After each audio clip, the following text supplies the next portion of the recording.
자기야, 이거 봐봐. 스틱 PC라는 건데 꽂기만 하면 거실 TV가 컴퓨터로 변한대. 열받아. 왜? 마음에 안 들어? 편하긴 한데 금방 뜨거워지잖아. 아니야. 트윙글 스틱 PC는 열 안 받아. 윈도우 10의 최신 운영 체제로 더욱 강력해진 트윙글 스틱 PC. 냉각팬이 달려있어 장시간 사용해도 열받지 않습니다. 딴지마켓에서 판매 중입니다.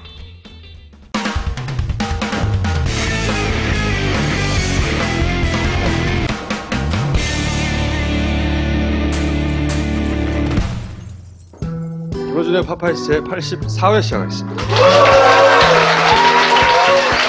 아주 탐사되셨어요. 며칠 전에. 왜냐면 여론은 어떻게 공작되는가. 이 선거 시즌이 되면 항상 이런 일들이 온라인, 오프라인에 있단 말이죠. 김종인 비대위원장이 이제 광주 5.18 묘지에 갔습니다. 그때 5.18 일부 관련 보도로는 그래요. 일부 관련 단체들이 막았다. 그러면서 이제 특히 종편을 중심으로 어마어마하게 보도가 됐어요. 근데 이럴 때마다 제가 보도되는 사진들 유심히 보거든요. 왜냐면 다른 모임에 나타났던 분들이 꼭 나타나요. 그래서 공통 분모를 찾으면 요 분들이 같이 움직이는 분들이구나. 오마이뉴스 포토인데 이분 있잖아요. 이분이 속해 있는 단체가 이제 5.18 정신실천연합이라고 괴단체입니다. 괴단체인데 왜 단체인지 좀 설명드리고, 그때 국민의당 광주 창당대회 때 요 목에 건 스카프가 국민의당에서 나눠준 거거든요. 그때 여기 가가지고 5.18 정신실천연합 외는 거시기회라고 또 있어요. 그것도 괴단체입니다. 거시기회의 목적은 문재인 반대예요. 그리고 여기 계시죠? 5.18 이름을 걸고, 그리고 꼭 인터뷰하는 분이 나타나요. 정편과. 그분은 누구냐면 문재인 호남방문 때 작년이죠. 그때도 반대하는 분들 틈에 이분이 계시죠. 요때 거시기회였어요. 여기는 거시기회 이름으로 긴급 결성된 단체네요. 네, 대단히 긴급 결성된 단체입니다. 이 거시기회 회원이라고 하며 최운용 씨가 나타납니다.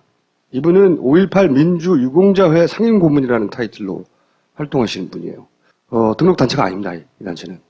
근데 이분이 이제 인터뷰를 MBN, 종편에는 항상 이분이 등장해요. 그러니까 광주에서 문재인 혹은 더민주를 반대하는 인터뷰에는 집회가 있으면 꼭 이분이 등장합니다. 우리가 문재인 질책을 위해서 거시기회를 결성했다고.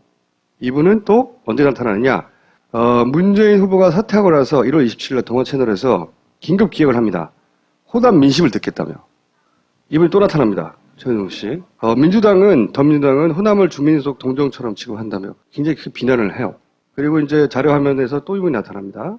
호남은 왜 문재인에 반감이 있냐. 그러니까 호남의 여론. 그러면서 이분을 어떻게 소개하냐면 5.18 주역들이 전하는 호남의 민심이라며 채널A에서 이런 보도를 해요. MBN에서도 꼭 나타나죠. 거시기회 회원이라면서. 여기서는 또 구속 부상자의 상임고문이라고 나와요. 그래서 김종인을 비난하는 역할을 합니다.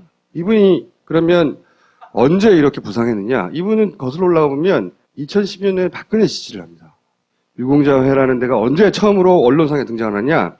2012년 12월 14일. 그러니까 대선 5일 전이죠. 5일 전에 전국방송에 등장합니다.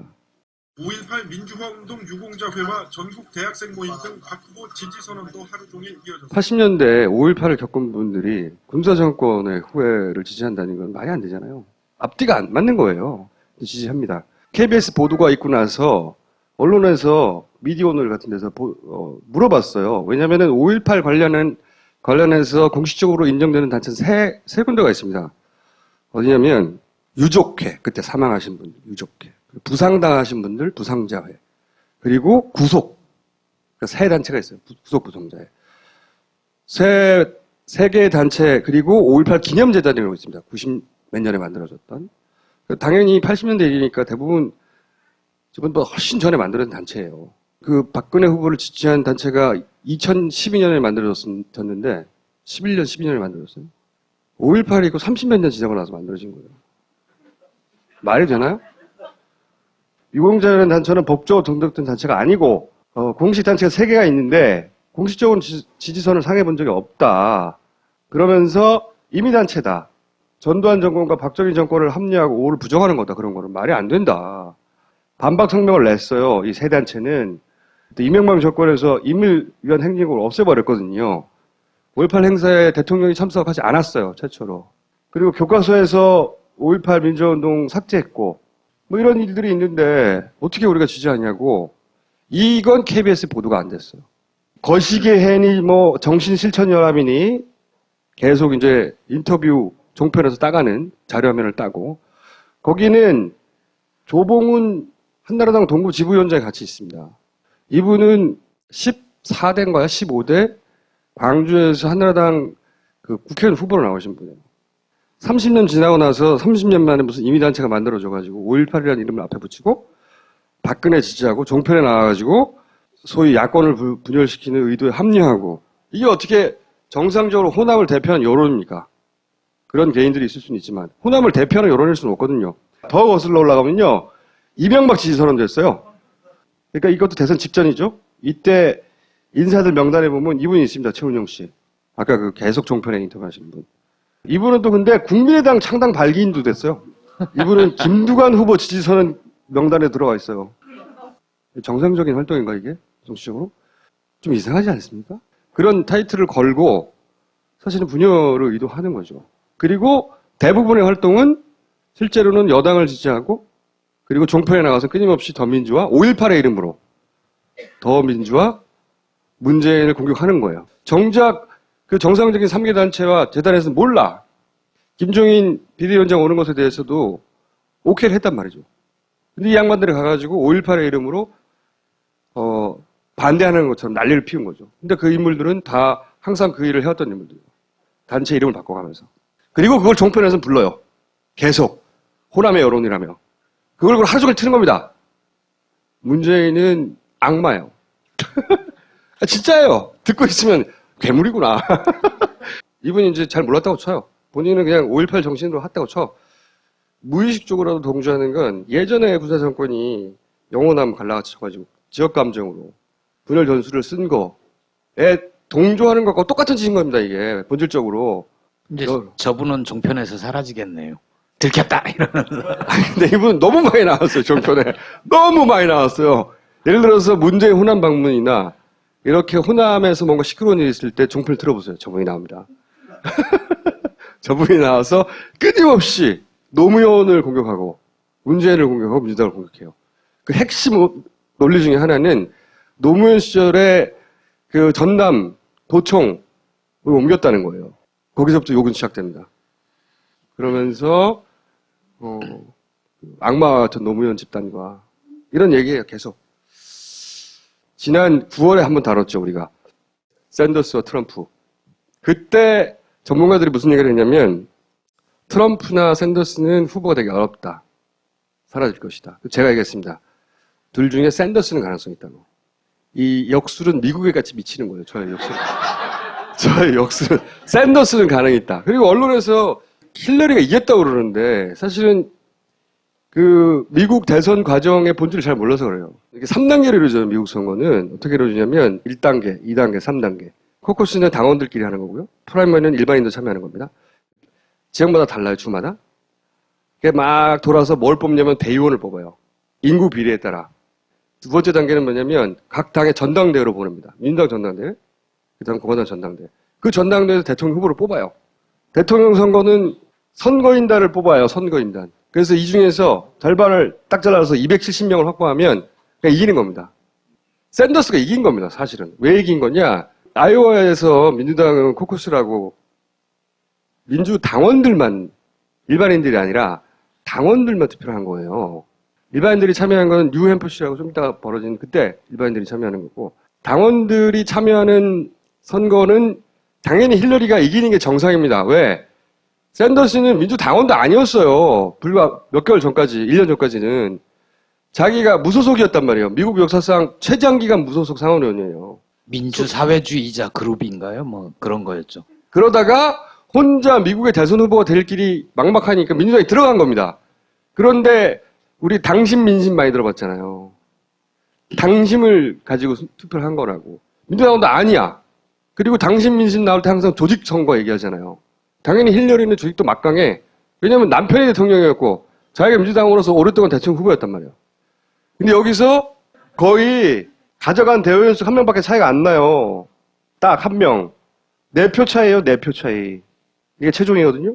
그러니까 샌더스가 이긴 거예요, 사실. 뉴햄프셔는 이길 수 있죠. 그렇죠. 네. 거기는 프라이머리라고 일반인들이 참여하는 거거든요.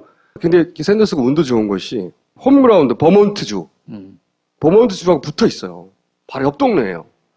그래서 샌더스 인기가 대단히 높아요. 그러니까 여기서 이깁니다. 그럼 연속으로 사실상 이기는 거죠. 힐러리 불쌍해서 어떻게 해요? 8년 전에도 똑같은 일이 있었죠. 예, 아이오와에서 졌죠, 그때는. 졌잖아요. 네. 그러면서 확 대세론이 네. 꺾인 건데. 그때는 오바마가 하다못해 민주당 당원이어야 했지. 샌더스는 당원도 아니라니까요. 그래서 이 뉴욕타임스 분석한 건데 재밌는 분석인데 보면 고학력자가 많은 동네에서 샌더스가 조금 이겼어요. 조금이라도. 박빙의 차이는 여기서 났어요. 이 사람은 지금 수입 많은 사람도 규제하자고 그러잖아요. 샌더스는. 수입이 많은 동네에서도 박빙이에요. 그 샌더스가 수입이 많은 사람들한테도 먹히는 겁니다, 지금. 대단히 승리 가능성이 높아지고 있는 거죠. 작년 우리가 이걸 다룰 때 5월 달에 16%였어요, 지지율이. 57%였고, 힐러리가. 8월, 9월 달에는 37이었어요. 이게 일반인들을 상대로 한 거거든요. 이 정도였는데, 당원 투표에서 이만큼 올라온 거거든요. 그리고 트럼프는 어렵지 않겠네 했는데, 역시 트럼프는 2위를 했는데, 이 사람도 트럼프 못지않은 꼴통입니다. 사실은. 이 사람 발언도 장난 아니에요. 꼴통, 비슷한 꼴통이에요. 덜 유명할 뿐이지. 그래서 주목하는 사람은 이 사람입니다. 저 사람이 공화당 주류죠. 네. 이 사람이 온건주의자고, 사실은 말이 통하는 사람이라고, 공화당 주류는 이 사람을 밀기를 원해요. 앞으로 굉장히 재밌는 거리가, 우리가 구경할 거리가, 만약에 샌더스가 된다면 난리가 나는 거죠, 진짜. 우리나라 대선에도 영향을 미칠 거라고 저는 생각해요. 어느 정도는. 나이가 좀 많으셔요. 그렇죠, 할아버지, 할아버지. 73. 이 사람이 만약에 대통령이 되면 이제 종북 공격을 어떻게 해? 이 사람 사회주의자인데. 형님 미국이 사회주의자가 대통령 되어버리면 어떡하냐고. 본격 직장인 드라마 공생 대리운전 편. 부장님 가볍게 한잔 하시죠. 어우 나 차 가져왔는데. 아예 착한 콜 대리운전이 있잖아요. 아 부를 때마다 500원이 기부되는 착한 콜. 딴지가 기부 내역을 검증한 착한 콜 1800-9998 대리운전도 믿고 맡기세요. 꽃배달은 1800-9222 퀵서비스는 1800-9668로 착한 콜 하실 수 있습니다. 정청래 의원을 모시기로 하겠습니다. 여러분 안녕하십니까. 이 시대의 참 인사인 정청래입니다. 요즘 무지하게 인사하고 다녀요. 각도가 이렇게 길잖아요, 이렇게. 점점 폴더형 인사로 바뀌고 벌써 있어요. 형이 네. 다른 얘기 전에 영입한 사람들 네. 어떻게 한답니까? 저는 계속 궁금해요. 그 양반도 어떻게 될지, 그 양반들. 박주민 네. 떴어. 어떻게 떴어요? 파파이스에 나와서 네. 표에는 가장 강고한 표가 동정표거든요. 동정표. 저 사람 참 안 됐다. 안 됐다. 짠하다. 이거거든. 네. 그래서 당에서 배려를 했어요. 어떻게 해요? 그래서 인천 더불어 콘서트에 첫 데뷔 무대를 가졌어요. 그래서 파파이스 동지로서 그냥 있을 수가 없잖아.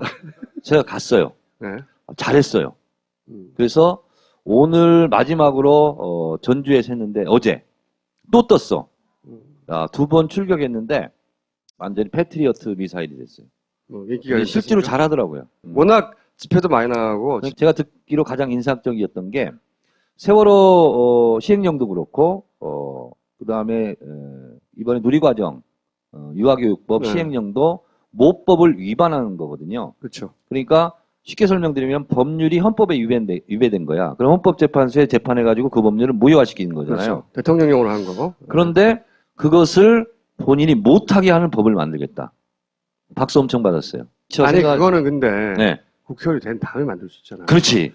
제 말은 그 영입한 양반들 어떻게 하냐고. 아니, 그러니까 이 사람을 국회의원으로 뽑아놓으면 잘할 것 같다. 그런 인상을 강하게 심어줬어요. 또 하나는 법률보다 국회 인준을 받지 않고 한 외국과의 조약, 네. 이것이 더 많았다. 이건 박주민 변호사가 최초의 분석이죠. 저도 놀랐어요. 어쨌든 자기 살 길을 찾아갈 수 있도록 당에서 이제 배려하게 됩니까? 당에서 그걸 못하고 있어. 그러면 당의 전직 고위 간부로서 그냥 있을 수 없잖아요. 그래서 영입 인사를 샘플링 해가지고 몇 분한테 전화를 했어요. 그리고 내가 실제로 만나기도 하고 전화로 상담도 하고 했는데 진짜 아무것도 없어. 진짜 아무것도 없어. 진짜 아무것도 없어요. 그 중에서 모 인사가 난 비례대표 받기로 했다. 본인이 흘렸는지 소문을 냈는지 근데 그게 이제 네티즌들한테 폭격을 맞고 근데 아무런 보장을 안 한 상태예요. 지금 어느 누구에게도. 그러니까요. 그래서 그분들 어떡합니까? 나는 뭘 보장받고 왔다 하는 것은 초조한 나머지의 자기의 언론 플레이야. 그럼 줄까봐. 그럼 줄까봐. 자기들의 생업을 단절하고 일로 왔잖아요. 네. 그러면 당에서 어떻게 해줘야 될 거 아니에요. 네. 그래서 제가 좀 몇몇 분들을 조언을 했어요. 저 먼저 튀어나가지 말아라. 우사인 볼트 된다. 실격패한다. 그러니까 좀 기다려라. 기다려라. 그리고 한 번의 기회가 있는데 그것은 아마 반나절 내지 하루의 싸움이 될 것이다. 공천심사위원회 때요? 제가 예언을 했어요. 그게 뭐냐면 제가 김종인 박사에게 A 카드, B 카드를 설명을 해드린 적이 있어요. 다시 말해서 탈당하거나 불출마하거나 이런 분들이 얼추 컷오프 20%, 26명에 육박합니다. 네. 그래서 그 사람들을 우선 컷오프 대상에 포함한다 하는 것이 명시적으로 기록되지는 않았지만 혁신위원회나 저기 최고위원회에서 그거를 얘기를 했거든요. 그렇게 하기로 했어요. 이미 탈당했으니까. 그러니까. 네. 그러니까 컷오프 20%는 이미 실현된 거예요. 사실상. 그래서 문재인 대표는 할 수 없어요, 이거를. 네. 그렇게 했기 때문에 퉁친다. 이걸 못하는데 김종인 박사, 당신께서는 이걸 할 수 있다. 그러니 퉁치든지 아니다. 우리는 원칙대로 그냥 한번 살펴보겠다. 26명 중에 나간 사람이 13명이면 13명은 자르겠다. 근데 후자 카드를 쓰기로 했어요. 다시 심사는 심사대로 하고. 예. 그래서 원칙대로 하겠다. 김종인 그 비대위원장이 발표를 했거든요. 그러면 예를 들어서 26명 중에서 나간 사람이 13명밖에 포함이 안 돼요. 그럼 13명은 지금 있는 사람 중에서 잘라내야 돼. 그럼 거기에 빈 공간이 생긴다. 그때 순식간에 낚아채야 된다. 아니 제 말은 지금 하는 일이라고 전국 돌면서 그냥 토크쇼만 하고 있는데 네. 그거 언제 낚아챕니까? 그 토크쇼 하느라고 너무 피곤해서 자기 앞날을 걱정할 시간이 없대. 대부분 그렇더라고. 그래서 전화를 하면 의원님 지금 더불어 콘서트에 피곤해 죽겠어요. 제 얘기는 다음에 이렇게 얘기해. 진짜 순진한 사람들이더구만. 최근에 영입된 조웅천 전 비서관은 만나보셨어요? 근데 그분의 영입에 대해서는 당내에서도 쇼킹했겠어요. 몰랐어요. 넘버 2가 어떻게 몰라요? 일단 저희는 일단 넘버 2 자리를 내려왔잖아. 근데 언론에서는 굉장히 쇼킹하게 많이 봤는데 그렇죠. 그거에 비해 국회의원들 단체 카톡방은 한 번도 그 얘기가 화제가 돼서 오른 적이 없어요. 그래서 만약에 이분들이 국회의원이 못 되면 의원님 책임입니다. 그렇게 되나 또? 근데 20명을 물리적인 시간이 부족해요. 그래서 누구라고는 밝히지 않겠는데 제가 전화를 했어요. 한번 오라고. 왔는데 하루 약속을 했는데 바빠서 못 오겠대. 자기한테 제일 중요한 일인데. 이렇게 얘기하면 누구라는지 알겠네. 안산에 세월호 유가족들하고 약속을 했기 때문에 그 약속이 더 중요하다고 가는 거야. 박지원 변호사. 그래서 제가 기다리다가 3시간 기다렸어요. 네. 그래서 그냥 죄송하게 됐어요. 제가요. 유가족들하고 회의가 좀 길어졌어요. 못 가겠어요. 그래서 하루 저 바람 맞았어요. 비례대표를 노리는 것은 굉장히 어렵다. 이렇게 현실을 제가 얘기해 주죠. 그럼 머리를 막 쩍쩍 해요, 이렇게. 그러면 지역구를 어디를 생각하냐? 그럼 이제 쭉 본인이 얘기를 해요. 이게 이제 박주민 변호사만의 얘기는 아닙니다. 제가 이제 컨설팅 한 분들 얘기입니다. 그럼 어디를 얘기해요? 그러면 거기에 누가 지금 준비하고 있는지 아냐? 몰라요. 당연히 모르지. 현실을 얘기하죠. 네. 그러면 그때 내가 영입이 잘못됐구나. 이게 현실 인식을 하는 거야. 피부로 느끼는 거야. 근데 제가 이렇게 얘기하죠. 2월 15일까지가 안당에 의원수 3명 채워야 89억인가가 나와요. 네. 근데 2월 15일 자정을 넘기는 순간 지금 3명이 부족하잖아요. 30명이 들어와도 얄짤이 없어요. 그렇기 때문에 저희는 당연히 공천 심사를 15일 이후에 해야 됩니다. 왜냐하면 컷오프 대상은 아무도 모릅니다, 지금. 선출직 공직자 평가위원회에 있던 조은 위원장조차 모른답니다, 지금. 그래서 밀봉이 돼 있어요. 그게 끝났죠. 끝나서 밀봉이 돼 밀봉이 돼 있는 있죠. 거죠. 그리고 그것이 바로 공천심사위원들의 컴퓨터로 들어가요. 그러니까 컴퓨터를 여는 순간 누군지 알 거 아니에요. 근데 보안 감각이 없는 사람도 있을 수 있잖아요. 누구는 안 된다던데 내가 보니까 이렇게 될 가능성이 있잖아요. 너만 알고 있어? 그러면서 너만 알고 있어. 전 국민이 알게 되는 거죠. 그렇죠. 그것이 지난 다음에 공천심사를 해야 된다. 그러면 적어도 내가 액션 할 시기는 2월 16일부터다. 어쨌든 10명 책임지세요. 한 분은 제가 실제로 방향을 제시해 줬어요. 2월 15일까지 기다리지도 않고. 그분은 그것과 관계없이 아마 될 것 같아요. 근데 막판에 안 될 수도 있다. 그럴 때는 내가 공개적으로 나서겠다. 공개적으로 나서겠다. 앞으로 의원 몇 명? 오빠처럼 생각해라. 오빠처럼. 요즘 뭐 오빠가 유행이잖아. 제가 하나 예언하겠습니다. 컷오프 대상 중에 초재선보다는 중진들이 많이 포함될 가능성이 매우 높습니다. 원리원칙제로 하기 때문에. 중진들이 원래 잘 나오지도 않고 회의에. 자, 그러면 일도 잘안 중진들이 그 대상이 될 수 있는데 거기가 꽃밭 지역입니다. 왜냐하면 계속 별로 노력 안 해도 됐잖아요. 계속. 근데 교체 지수가 높아요. 거기에 괜찮은 사람이 가잖아요. 어차피 우리 당이 지지세가 높으니까 연거푸 계속 됐을 거 아닙니까? 그래서 참신한 신인이 가면 굉장히 경쟁력이 생기고 중진들이 있기 때문에 나 저 사람하고 한번 해보겠다 하는 신진 인사들이 대부분 없어요. 저는 컷오프로 탈락하는 중진이 나오기 전에 네. 중진들 중에 몇 분은 감동적으로 불출마 선언했으면 좋겠어요. 그럴 가능성도 없지 않습니다. 그러면 하나만 더 말씀하시고 들어가 주세요, 이제. 아니, 2개 더 얘기할 게 있어. 아마 총선 시기가 임박하면 양당 체제로 양 진영이 이렇게 싸움하는 형태가 될 것이고 제3당은 설 자리가 좀 없습니다. 그러면 그것이 더민주의 바람이죠. 지지율은 떨어지고 그래서 비례대표로 선호석 너대석. 그 의원님의 예언입니까? 이번 선거는 카톡 선거입니다. 카톡 선거는 새누리당에서 이미 오래전부터 하고 있었는데. 네. 김대중 대통령 때는 TV 토론 선거였거든요. 그리고 노무현 대통령 때는 인터넷 게시판 선거였습니다.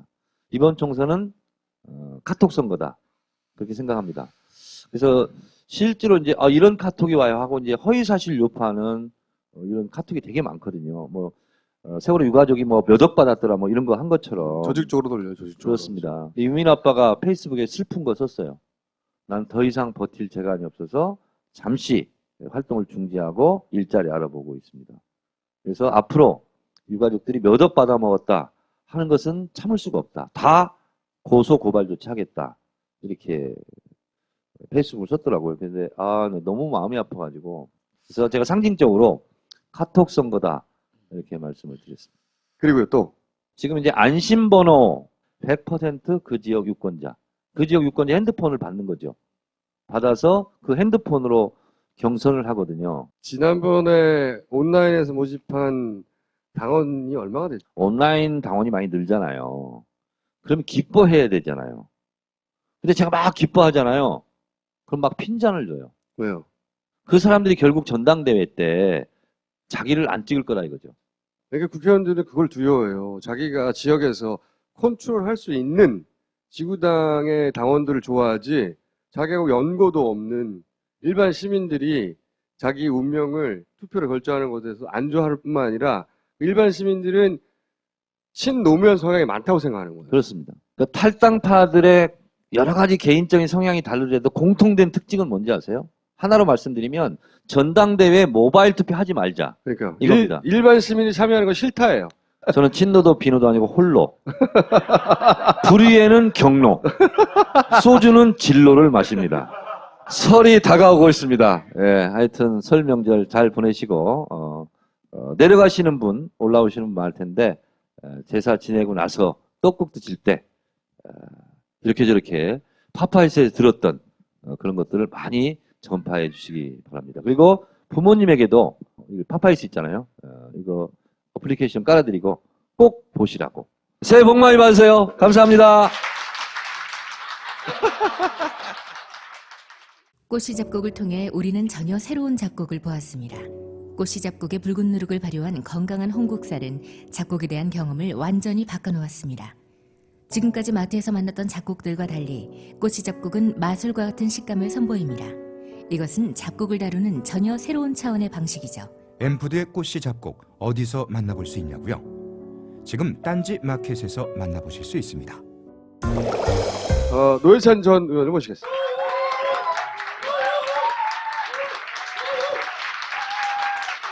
아세요? 노회찬 의원님이 첼로, 이게 폼으로 잡은 게 아니고 진짜 첼로를 펴세요. 굉장히 안 어울리죠? 어릴 때 상당히 잘 연주를 하셨다고. 제가 10년 전에 SBS에서 제가 하는 거 방영된 적이 있어요. 아무도 못 봤죠?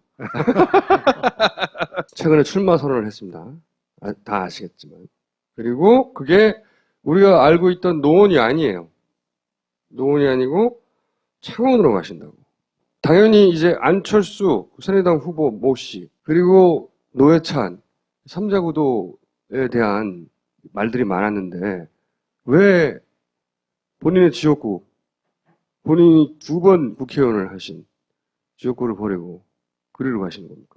실은 제가 노원병에서 당선은 됐지만은 그 삼성 엑스파일 사건으로 인해서 이제 의원직을 박탈당하고 네.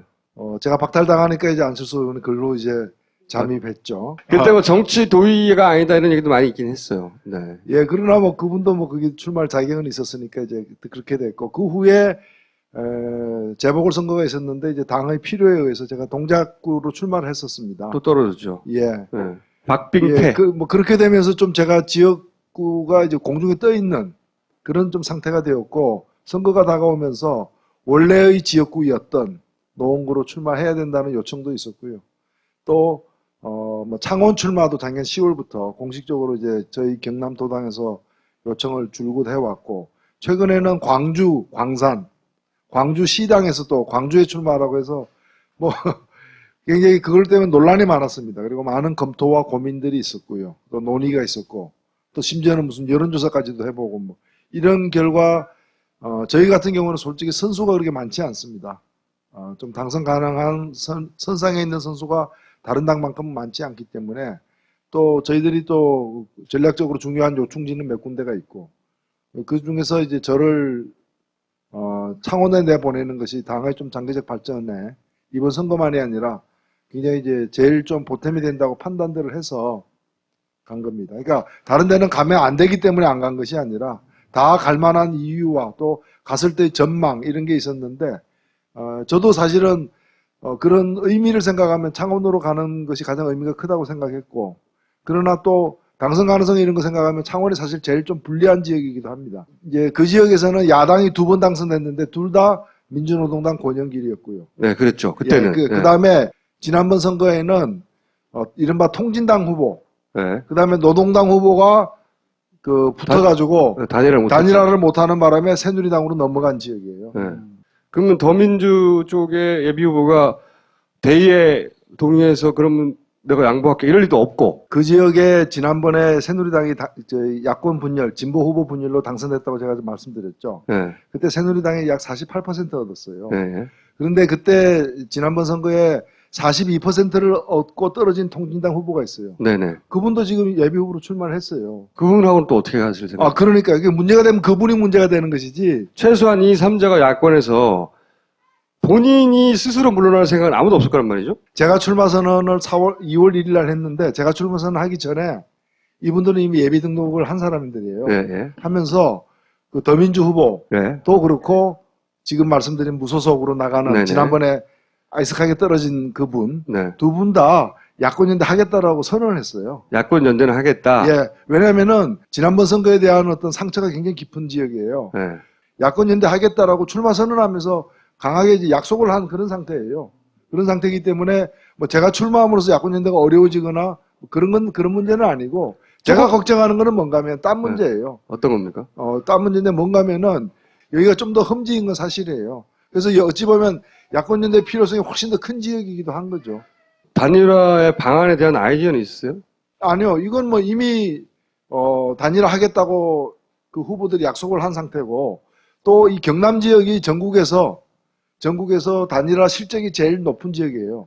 김두관 군수를 만들어낼 때도 모든 야당들이 다 함께 단일화를 했잖아요. 그 후에 창원시장도 그렇고 여러 그런 경험들이 많고요.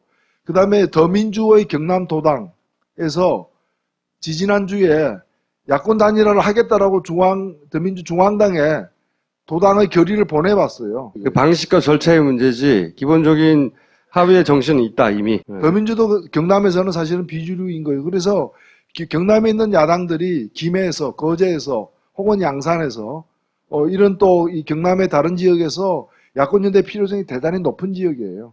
안철수 의원이 전국 선거를 커버해야 되기 때문에 노원에서 출마 안 하고 비례로 갔어요. 그러면 돌아갑니까? 아니요? 그래도 안 돌아가요? 그 왜 돌아갑니까? 그러면 우스워지죠. 이미 출마 선언을 했는데. 예, 그리고 저는 뭐 누가 먹다가 버린 건 잘 안 먹습니다. 그래요? 호랑이는 네. 굶어 죽을 전쟁 풀을 먹지는 않습니다. 그래요? 근데 여기 또 하나의 변수가 있습니다. 국민의당에서 전국 후보 된다고 그랬거든요. 국민의당은 근데 야권 연대에 대해서 일단 당 대표부터 부정적이잖아요. 이상한 당이죠.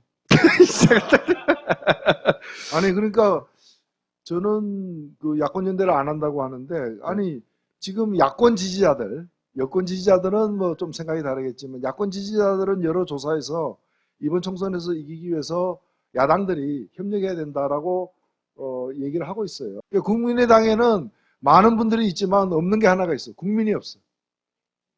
국민 빼고는 다 있는 것 같아요. 그래서 저는 국민의당은 선택해야 된다 이거예요. 야권 연대 안 하려면 여권으로 가라.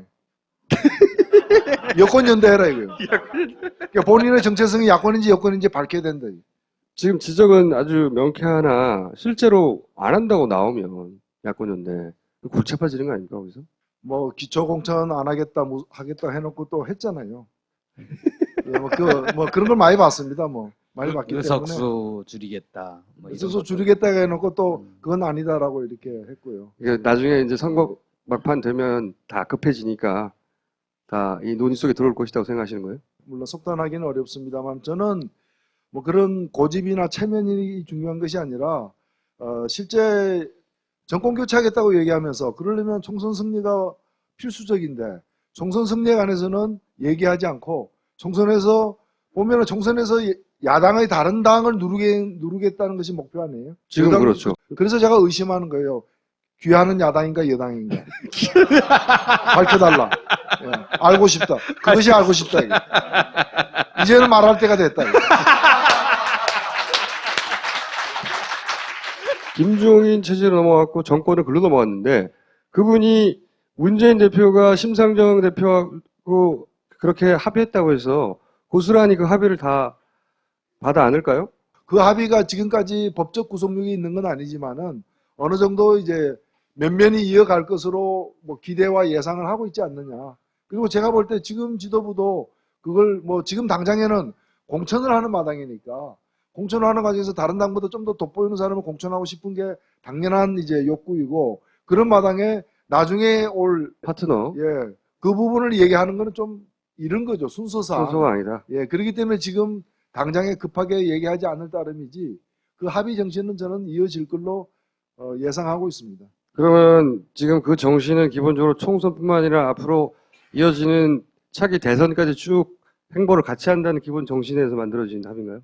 정의당에서는 그런 뜻으로 제안했습니다. 일회적인 총선으로 끝날 문제가 아니라 그거는 정말 너무 어떻게 보면 당리당략적인 당선자를 더 내기 위한 어떤 전략적 접근으로 오해될 수도 있기 때문에 비전과 정책에서 연대 그리고 대선까지 아우르는 그 좀 전략적인 어떤 큰 틀에서 연대를 하자라고 제안을 했던 것이죠. 어제 예비 내각 발표한 것도 그런 차원인가요? 연립정부 구성을 전제로 한 그런 점이죠. 네, 그렇게 볼 수 있습니다. 과거에는 뭐랄까요 단일화 자체도 당 내에서도 반대하는 사람이 굉장히 많았거든요. 끝까지 후보를 낸 본인도 사실은 그 희생자라고 해야 할까? 제가 그 2008년 선거에서 네.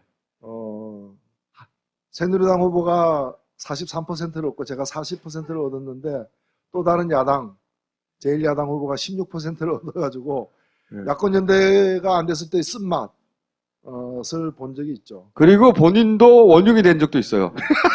뭐 원흉이라기보다는 뭐 노회찬 의원이 평생 먹을 욕을 다 먹었어요 그때. 그죠? 나 저는 그렇게 생각했는데 최근까지도 뭐 욕 먹는 걸로 봐서 그때 다 먹은 건 아니었다. 예. 그때 사실 포식을 했는데도 불구하고 그때 어마어마하게 먹었거든요. 어마어마하게. 더 안 먹으려고 했는데 또 남아있네요. 보니까. 이거는 굉장히 부정적인 예측이긴 한데 단일화 안 되면 혹시 야권의 한 자리라도 새누리당 걸 뺏어오기 위해서 본인이 사퇴할 수도 있습니까? 마지막까지 안 되면? 질문으로 성립되지 않는 게 이미 그 출마한 두 후보가 야권연대를 약속했고 저도 야권연대 모범을 이루겠다고 했기 때문에 네. 야권연대 안 될 가능성은 없습니다. 누가 되느냐의 문제는 뚜껑 열어봐야 하니까 속도 날 수 없지만 야권연대는 가능할 것이다. 제가 걱정하는 거는 뭔가 하면은 야권연대 안 될까봐 걱정하는 것이 아니라 그 지역은 워낙 야권연대에 대한 욕구가 시민사회에서도 굉장히 강합니다. 걱정되는 거는 야권연대 했음에도 불구하고 새누리당에게 지는. 어려운 곳에 가셨네 진짜로. 뭐 대한민국 국민이 사는 곳 중에 어렵지 않은 곳이 있습니까? 저런 거 어떻게 튀어나오지?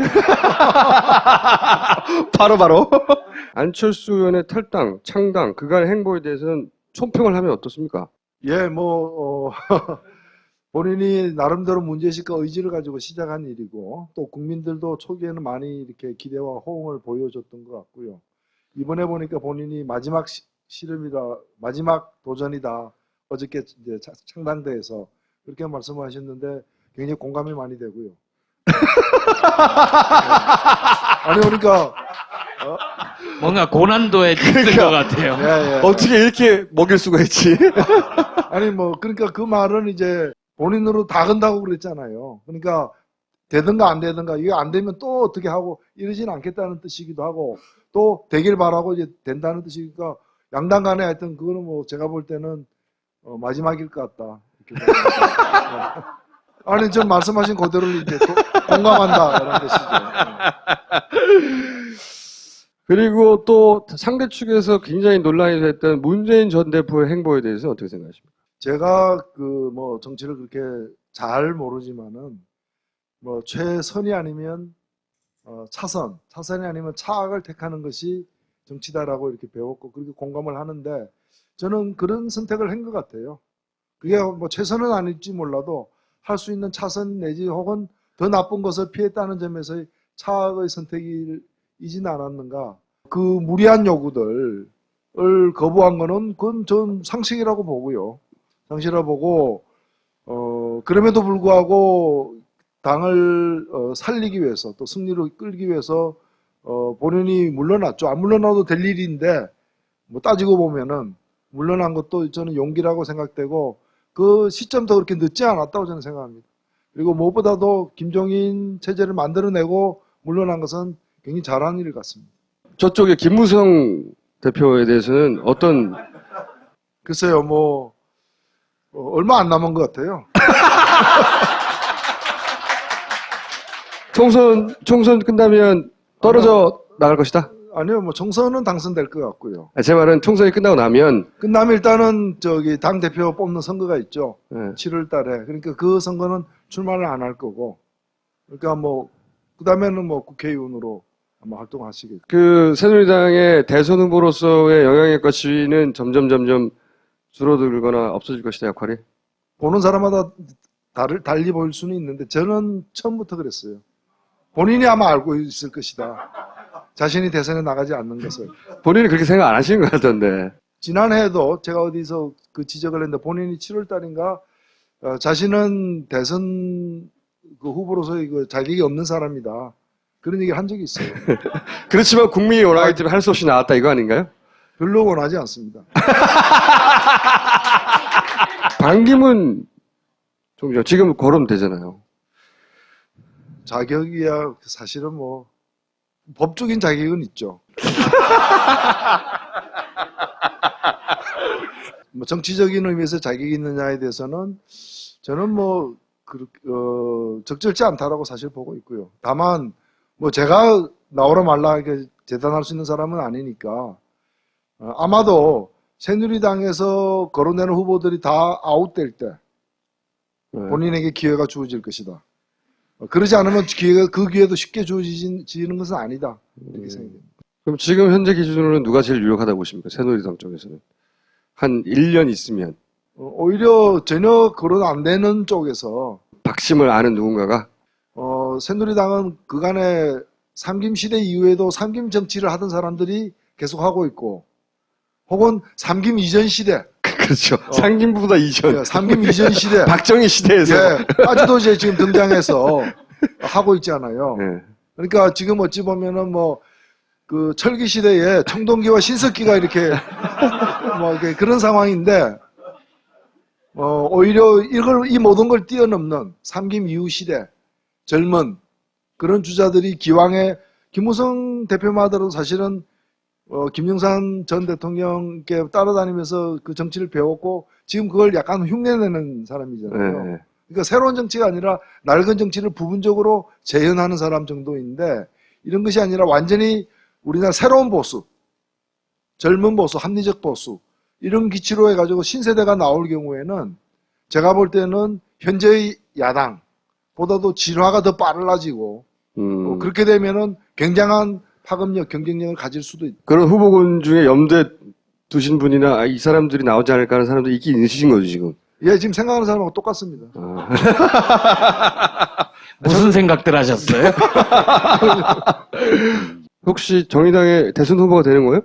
글쎄요, 지금 정의당의 처지로서는 총선에서 어떻게 살아남느냐, 이것이 제일 절대절명의 과제이기 때문에 그런 상태, 물론 이제 당이니까 당이라는 것은 집권에 대한 욕망도 있는 것이고 또 대선이 다가오면은 그에 대한 대응도 해야 되겠지만은 총선 승리 이후, 총선 이후의 일을 지금 고려하는 것은 좀 주제에 맞지 않는다 이렇게 생각합니다. 총선 이기고 나서 가장 먼저 국회에서 만들 법안이나 제일 시급하게 고쳐야 될 게 뭡니까? 그 대통령 공약 중에서 가장 잘 만든 공약집이 박근혜 대통령 공약집이에요.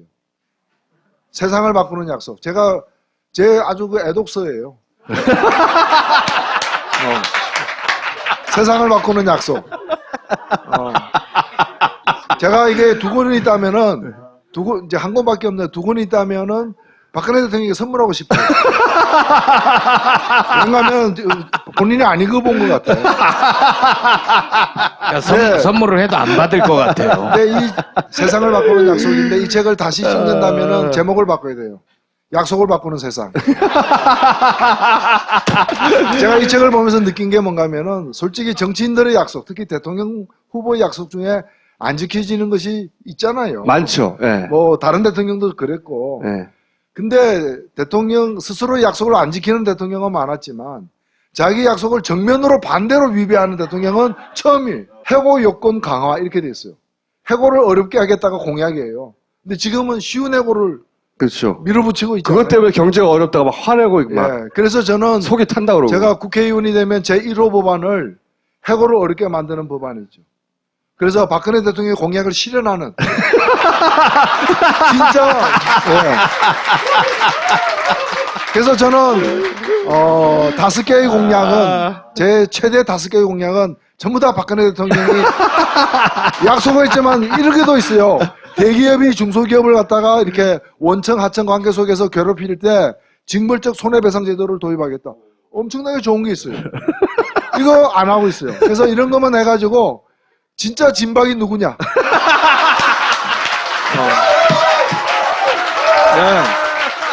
진박 되려면 이 정도는 해야 된다. 노회찬 진박 선언. 어디서 한 사람이 자기 마음으로 막 마음대로 하고 있으니까 다시는 이런 일이 없도록 법으로 못을 박아야 되겠다. 홍준표 방지법. 누리과정도 사실 본인의 공약을 정면으로 뒤집은 거거든요. 안 하는 게 아니라. 근데 이게 언론 보도가 문제인 게 복잡한 문제가 아니거든요. 근데 굉장히 어렵게 보도해요. 그래서 뭐가 문제인지, 이게 교육청이 잘못한 건지. 정치바라는 데 가면 아주 상세하고 쉽게 설명해. 간단하게 설명 좀 해주세요. 예, 누리과정은 일종의 그 사기입니다. 사기? 뭐냐면은 내가 밥 살게. 네. 오케이 해서 가서 밥 먹었어요. 네가 돈 내. 그래서 왜 공약을 안 지키냐니까 밥 샀잖아. 밥 샀잖아. 근데 왜 돈을 내가 언제 돈 낸다고 해서 밥 산다 했지. 근데 이게 원래 안 됐는데 법을 바꿔버렸어, 작년에. 근데 유시민 작가 그 양반 요새 그 방송에도 많이 나오고 좀 뜨고 있어요. 그 양반 정치 다시 안 한답니까? 저는 정치인의 말은 안 믿습니다. 근데 작가의 말은 믿습니다. 하실 말씀이 보통 있잖아요, 끝에? 오래간만에 여러분들 만나 뵙게 돼서 반갑고요. 뭐 하여튼 선거가 다가오고 있기 때문에 다른 얘기보다도 뭐 선거 얘기를 마지막으로 드리고 싶습니다. 저는 사실 고민을 많이 했었어요. 특히 이제 물론 당이 이제 논의를 했고 당에서 최종 결정을 내렸습니다만은 저와 연관된 일이니까 제가 고민을 안 할 수가 없었는데 그런 생각을 많이 했었어요. 사실은 어찌 보면 행복한 고민이기도 했었어요. 뭐 야권연대가 잘 된다거나 이러면은 거론되는 모든 지역에서 다 당선 가능성이 조금씩은 이제 꽤 이제 있었던 상황이었기 때문에 어찌 보면 행복한 고민이라고 누가 얘기도 해주던데 노원에서 당선되면은 원래 제가 심혈을 기울였던 지역을 되찾는 의미 그리고 당으로서 한석을 늘리는 의미 말고 무슨 의미가 있을까? 사실 그런 생각도 했고요.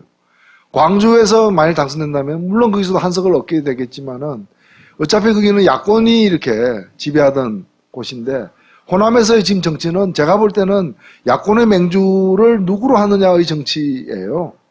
그 이상의 의미가 그게 있을까 저는 사실은 그런 생각을 갖습니다. 그러나 영남에서의 한석은 단순한 한석을 넘어서서 새누리당 의석을 빼앗아오는 의미가 있고 한석만 빼앗아오는 것이 아니라 거기서 이렇게 지축을 흔들게 되면은 옆에 있는 이미 열심히 잘 하고 계십니다만은 김해을이라거나 양산이라거나 거제라거나 늘어날 수도 있어요. 그래서 새누리당 의석을 3석씩 갖고 올 수 있는 그리고 저는 새누리당은 언제 무너지는가?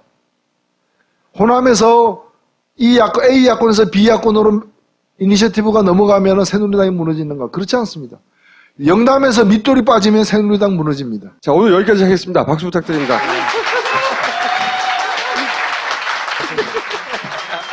PPL이 2건이 있습니다. 하나는 이건 제가 먼저 할게요. 딴지일보 부편집장이 인터뷰집을 냈어요. 범인은 이 안에 없다. 인터뷰 X. 여기 저도 서평을 썼습니다. 딴지일보에는 2가지 컨텐츠만 존재한다. 인터뷰 그리고 그 나머지. 딴지일보에서 인터뷰한 강준만, 유시민, 유홍준, 이회수, 이철이 그리고 주진우. 근데 왜 제목이 범인은 이 안에 없다예요? 이 범인은 평범한 범인. 평범한 사람은 이 안에 없다. 이런 뜻입니다. 다 비범하다 그 얘기군요. 다 또라이라는 얘기죠. 이해수 선생님도 계시네? 죄송합니다. 두 번째 PPL은 MCM의 에코로 세상을 입니다. 저는 이거 처음에 잘 안 보여서 에로로 세상을 특허받은 친환경 도료랍니다. 쉽게 말해서 페인트인데요. 왜 놀라운가? 100% 무기질 페인트라서 어떤 균, 어떤 곰팡이든 서식을 못한답니다. 왜냐하면 얘네들은 유기물질이 있어야 서식하니까요. 그래서 세균이 없다는 거죠. 업체에서 하는 말은 이겁니다.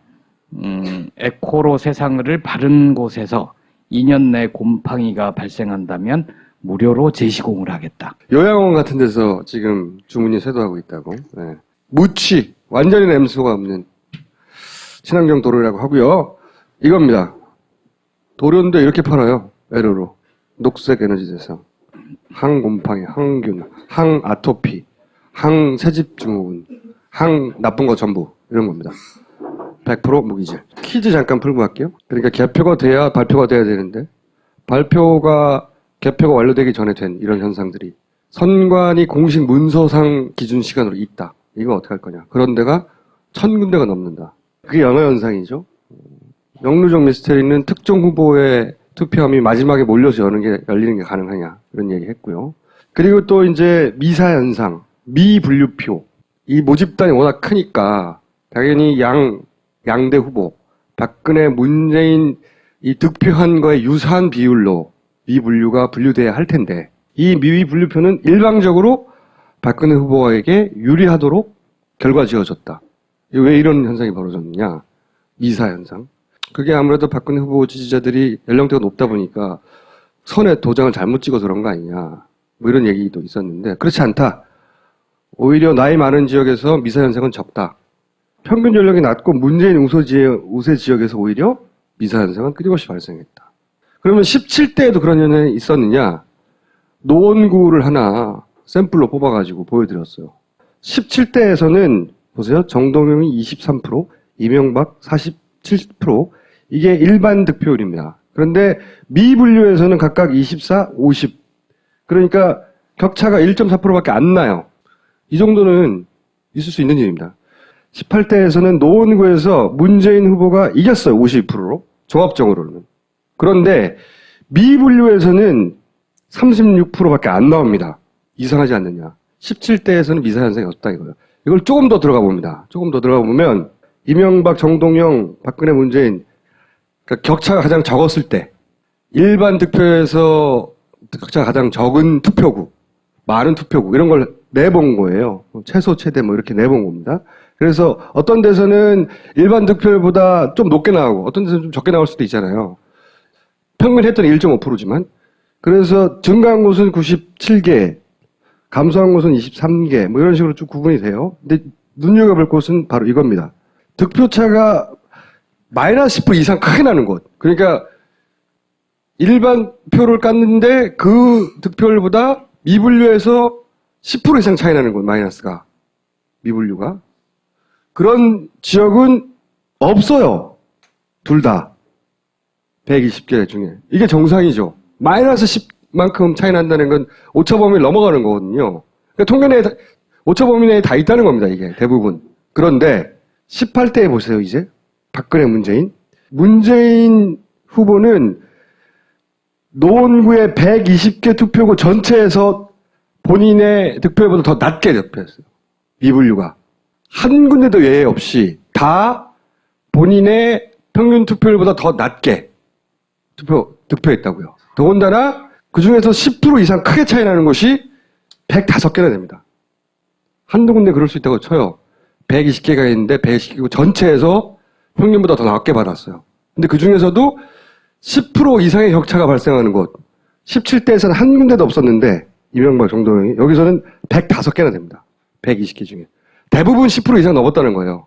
그래서 결과적으로 문재인 후보가 당시 노원구에서 52.9%를 받았지만 종합적으로는 미분류에서는 대부분 10% 이상 못 받았으니까 36%밖에 못 받은 거예요. 그게 대부분 10% 이상씩 덜 받은 거예요. 말이 안 되는 거지. 이상하지 않습니까? 이런 게 미사 현상이에요. 17대는 그런 거 없었다고요. 퀴즈 두 번째는 박무현상. 지난주 약간 설명했죠? 박빙에서 무효표가 무더기로 나오는 거. 경기도나 부산시 예를 들었습니다. 그러니까 박빙인데 그러니까 한 표가 일로 가나 저로 가나 굉장히 중요한 곳에서 무더기로 무효표가 나왔는데 연재호 같은 경우에는 그게 12배가 넘는다고요. 무효표가. 표차보다 무효표가 훨씬 많은 거예요. 이런 데 대해서 이제 사람들이 얘기를 한다고요. 그 후보가 너무 많아서 헷갈리지 않았을까, 사람들이. 또는 후보가 사퇴했기 때문에 사퇴한 후보에 찍어버려가지고 무효표가 된 거 아닐까. 부산시장 후보가 2명밖에 안 됐고요. 헷갈릴 일이 없죠. 그리고 후보는 5월 16일 날 사퇴했기 때문에 투표지 인쇄도 안 됐어요. 딴 데 찍을 일도 없죠. 교육감 같은 경우에는 오히려 후보가 7명이나 돼요. 더 많아요. 헷갈리면 여기서 헷갈려야지.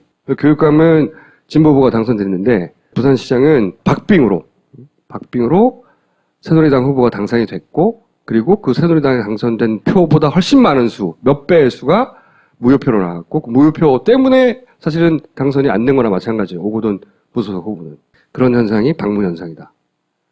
이 현상을 어떻게 설명할 것이냐? 퀴즈로 연속을 냈죠. 조금씩 심화학습을 해나가겠습니다. 낙곰수가 국민적 인기를 끌던 2011년. 이미 선점된 상표권을 되찾은 변리사가 있었습니다. 좋은 변리사는 기술만 보지 않습니다. 인간을 먼저 봅니다. 이제 임앤정 특허법률사무소와 상담하세요. 당신의 상상력을 권리로 만들어드립니다. 일반 페인트가 아닙니다. 에코로 세상을 확 발라버릴. 곰팡이, 발라버릴. 냄새, 발라버릴. 속상물질. 발라버릴. 아니, 환자가 누워있는데 페인트를 하면 어떡해요? 아, 걱정 마라. 인체에 전혀 해가 없는 순수 무기질 성분 MCM 에코로 세상을 일으키게. 어머나! 집에서도 간단하게 특허받은 친환경 무기질 코팅제 에코로 세상을 딴지마켓에서 구입하세요. 파파이스의 밥이죠. 리얼미터. 언리얼미터를 부르도록 하겠습니다. 권 실장님 나오십시오. 자, 오늘은 굉장히 재밌는 영상 하나를 먼저 보시고 이야기를 나누도록 하겠습니다. 실제로 월드리스처에서 설문조사했던 것을 이 설문조사에 응했던 분이 녹취를 해가지고 공개를 해버린 거예요.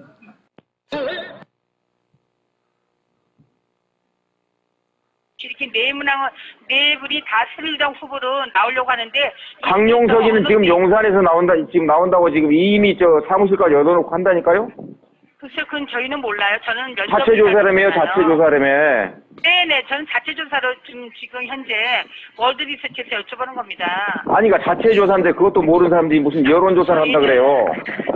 선생님, 저는 면접원이에요. 예? 저희는 요 설문지에 나오는 대로 저희가 여쭤보는 겁니다. 아니, 그러니까 그 설문지를 누가 만들었냐고요. 그런데 황인자가 왜 빠졌냐고. 현 새누리당 국회의원님. 네. 그따위로 여론조사를 해요.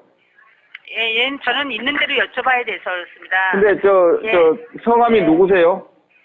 저는 월드리서치의 면접원이라고 합니다. 근데 이 설문은 누가 만들었어요? 선생님, 저희 여론조사 자체에서 지금 하는 조사예요. 아니, 그러니까 월드리서치에서 만든 거예요? 네네, 월드리서치입니다. 근데 선생님, 근데 그 다음 질문 좀 여쭤보고 그렇게 말씀해 주시면 안 될까요? 예, 말씀해 보세요. 예. 네네. 그러면 우선은 이분들이 새누리당 후보로 누가 낫다고 생각하는 분이 계신가요? 그러니까 강용석을 집어넣어놓고 누가 낫냐고 물어보면 그 질문이 아니라니까요? 아, 그러면 여기는 답이 없다 될까요? 예. 아, 네. 선생님, 그래도 선생님 분이 조금 낫다고 생각하는 후보는 없어요? 김성, 이관, 최종, 강용석 이 네 분 중에 낫다고 생각하는 후보가 있는지요? 없어요. 네, 없고요. 예. 그렇다면 선생님 다음 질문은 새누리당과 더불어민주당의 후보가 대결하는 것을 가정해서 질문드립니다. 만약 내일이 국회의원 선거이라면 선생님은 어느 후보 중에 다음 후보 중에 누구에게 투표하시겠습니까? 현 마포울 국회의원인 더불어민주당의 정청래 씨, 18대 국회의원을 지낸 새누리당의 강용석 씨, 이럴 때는 좀 만약 내일 선거이라면 누구를 지지하시겠습니까? 누구에게 투표하실 것 같아요? 강용석이는 여기 안 나온다니까요? 아니, 이분은 이제 18대 국회의원을 여기서 지냈나 봐요. 그러니까 그 설문 자체가 엉터리인데 강용석이는 지금 용산에서 이미 사무실 내고 인사 다니고 있는 사람인데. 아니, 이 질문은요, 새누리당과 더불어민주당이 후보가 대결하는 것을 가정해서 질문드립니다. 근데 거기는 응답할 수가 없어요. 강용석이 안 나오는데 누구는. 예, 그럼 응답을 못 하고요. 그러면 선생님이 보시기에 조금이라도 더 낫다고 생각하는 후보가 있나요? 정청래, 강용석 이렇게 두 분이 만약에 내일이 투표하자고 했을 때 비교 대상이 아니라니까요. 강용석이 용산에서. 네, 아니고요. 물론 이제 다음 질문도 역시 새누리당과 더불어민주당 후보가 대결하는 것을 가정해서 질문드리겠습니다. 만일 내일이 국회의원 선거이라면은 선생님께서는 다음 후보 중에 누구에게 투표하시겠습니까? 현재 마포울 국회의원인 더불어민주당의 정청래 씨, 그다음에 18대 비례대표 국회의원을 지낸 새누리당의 김성 이렇게 두 분이 나와서 대결을 한다면 내일이 선거이라고 가정했을 때 선생님은 어느 분한테 투표하실 것 같아요? 거기도 좀 건너뛰시다 일단. 여기서도 모르겠고요. 네, 조금 낫다고 생각하는 분은 없어요? 정청래, 김석 씨 중에서 없으세요? 네. 예, 없고요. 선생님 어느 정당 지지하세요? 의석순으로 불러드리는데요. 새누리당, 더불어민주당, 구새정치민주연합, 국민의당, 안철수 신당, 정의당 중에 지지하는 정당이 있다면요? 새누리당이요. 새누리당 지지하시고요. 예, 선생님 국회의원 선거를 앞두고 새누리당 후보 선출을 위한 여론조사 경선이 실시될 경우에 선생님이 참여하실 의향이 있으신지요? 참여할 것이다? 예, 참여하지 않을 것이다? 예. 그건 참여할 것이고요. 예. 예, 선생님 지금 어떤 일에 종사하세요? 자영업, 판매 서비스, 기능 쪽? 지민자는 자영업이시고요. 네. 스님 저희 박신대 협조해주셔서 감사드리고요. 저희 월드리서치는 서울시 서초대로 24길 76 월드빌딩에 있으며 전화번호는 026188-6020입니다. 이렇게 박신대 협조해주셔서 대단히 고맙습니다. 근데 분명히 전하세요. 내가 지금 이 통화를 녹음했는데 지금 설문 이거는 그건 공신력을 가질 수 없는 그런 여론조사예요. 이게 이제 자체에서 이제 비교 아까 이제 가상 대결도 좀 여쭤봤잖아요. 이제 그래서 오늘은 이제 그렇게 여쭤보는 문항이 나와 있어서 제가 여쭤보는 겁니다. 알았어요. 이 조사원은 잘못이 없죠. 조사지에 써 있는 대로 한 거예요, 그냥. 실제 문항도 골 때려요. 더불어민주당하고 구새정치연합. 이게 뭡니까? 같은 정당인데. 이 설문의 의도를 난 모르겠는데. 근데 이걸 이제 오늘 분석해 보시겠다고 이런 얘기를 했다는 거죠. 예. 거기서. 그리고 하나 더 소개를 해드린다면, 네. 동구을에서 지금 가장 유력 주자는 이제 새누리당 내에서 유승민 전 원내대표하고 이재만 전 동구청장 두 분이십니다. 유승민 전 원내대표가 빠졌어요. 왜 이런 일이 벌어지는 겁니까? 이런 경우는 있을 것 같아요. 언론의 보도용이고 또는 이제 지지 세력을 넓히기 위해서 문자로 여론조사 결과를 많이 뿌리거든요. 그런 것 때문에 사실 저쪽 마포을에서 가장 유력한 주자 중에 하나가 현재 비례대표인 황인자 의원입니다. 근데 저분을 빼고 아마 이제 상대 새누리당 후보 측에서 의뢰를 한 것으로 제가 정확히는 모르지만 그렇게 짐작이 되는데. 그러니까 상대 후보 쪽에서 본인에게 좀 유리한 결과를 만들어내고자. 예, 유력 후보를 뺀 거죠. 일부러 그랬을 수도 있다. 그렇죠. 그럴 수도 있는 거죠. 그리고 사실 강용석 씨가 용산에 출마한다는 것은 누구나 다 알잖아요. 그런 부분들을 모를 리는 없을 것 같아요. 일부러 집어넣지 않았나 그런 생각도 들고. 왜 일부러 집어넣었을까요? 제가 볼 때는 황인자 의원을 뺀 의도는 일단 이제 이것을 의뢰를 했거나 아니면은 월드리서치가 자체 조사로 자신의 비용으로 저걸 했는데 저런 식으로 보기를 구성했으면 조금 이해가 안 가요.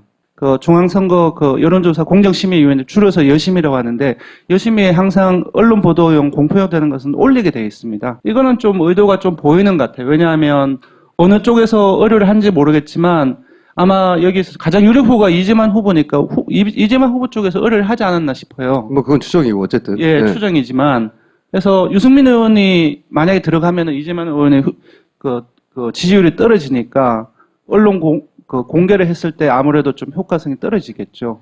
실제로 예. 유승민 의원 전에 예. 유승민 의원과 가까운 대구 지역의 초선 의원 지역에 저런 여론조사가 한번 쫙 돌았어요. 그래서 비박 의원들을 저격하기 위한 여론조사 자객이라는 별명이 한번 붙었죠. 저기에서 노린 효과는 빤한 거 아닙니까? 새누리당의 어느 예비 후보를 지지하십니까? 유승민 의원 새누리당 예비 후보로 등록을 했는데 저 질문을 들으면 잘 모르는 사람이 유승민이 탈당했나? 박근혜한테 찍혔다더니 쫓겨났나? 뭐 이런 생각을 할 수 있죠. 혹은 이재만 후보가 내가 생각하고는 다르게 유승민 예비 후보를 넘어서는 인기가 다른 사람들은 있나? 이런 생각을 할 수도 있고. 이런 거는 이제 기획인 거죠, 기획. 예, 좀 실력이나 실수가 아니라. 예, 한 지역에 경선 사람이 한 10명 되는 경우도 있습니다. 그 사람들 다 넣고 여론조사를 하는 건 사실상 되게 어렵거든요. 불가능이죠. 예. 누군지도 몰라요. 그래서 가장 유력한 후보들을 집어넣어서 조사를 하는 경우가 일반적인데. 자, 이건 또 어떤 사람입니까? 내용이 뭐냐면 서산 태안에서 새누리당 지지도가 73.5%라고 그렇게 성명을 냈어요. 이게 어떻게 된 겁니까 도대체? 이게 뉴시스 2월 1일 월요일 날 나왔는데 조 예비 후보 아마 이건 더불어민주당 예비 후보인 것 같아요. 이제 그분이 보고 너무 의아스러운 거죠. 새누리당이 73.5%라고 하니까 더불어민주당에서 말도 안 된다고 이의 제기를 하는 거예요. 그리고 대구 경북 지역에서조차도 새누리당 지지도가 50% 내외인데 어떻게 서산태안 지역에 새누리당 지지율 13.5%가 나올 수 있느냐. 리얼미터는 39.9%예요. 한국갤럽으로는 39%이고 거의 한 30% 이상 정도 차이가 나니까 문제가 되는 거죠. 의왕가천 지역에는 저희들은 A 후보 측으로부터 의뢰를 받아서 조사를 한 게 있고요. 그리고 A 조사 기관은 다른 의왕가천의 후보의 의뢰를 받아서 조사를 한 겁니다. 새누리당 지지율이 56.8%가 나왔어요. 리얼미터가 아니라 A 조사 기관에서. 예, A 조사 기관에. 근데 저희들이 이제 다른 후보의 그 의뢰를 받아서 결과를 내보니 밑에 보시면 46.5%예요. 10% 이상 높은 거죠? 예. 그리고 경기 인천의 1월 달에 그 새누리당 지지율을 보면 35.1대 37% 거의 한국갤럽하고 거의 비슷합니다. 이거하고는 20% 차이가 나는 거죠? 네, 물론 아까 위의 예처럼 네. 경기 인천과 의왕 가천을 직접적으로 비교로 하기 힘들지만 리얼미터의 결과만 보더라도 거의 10%포인트 이상 차이가 나는 거죠. 특정 정당 항상 새누리당이에요. 새누리당의 지지율이 엄청나게 높게 나오는 언론 보도들이 있단 말이죠. 예.